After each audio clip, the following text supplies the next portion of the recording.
Dear Chartered Accountants, working professionals, and students in the domains of Indian auditing, accounting, and the tax and regulatory space, welcome to podcast of Fca Deepak Rao, a practicing Chartered Accountant. Daily news and updates for 4th December 2023. The Finance Industry Development Council or FIDC, representing non-bank lenders, has formally requested the Central Board of Indirect Taxes and Customs to provide explicit clarification regarding the goods and service tax treatment of excess interest retained by non-banking financial companies in co-lending models with banks. FIDC emphasized that this excess interest spread, being in the nature of interest income, is liable to income tax but is not a fee or charge subject to GST.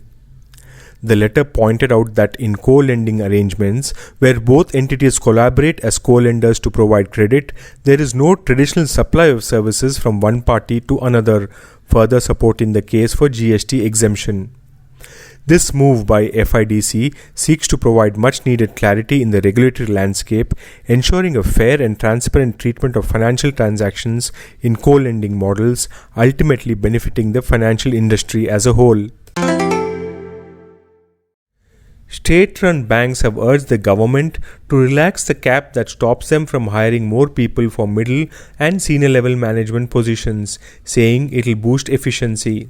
The government has put a cap on the number of chief general managers, and assistant general managers a state-run bank can have based on their business size.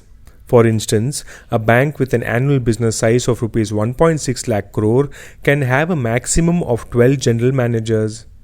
Lenders say that consolidation in the banking industry has thrown up the need for more mid-level personnel.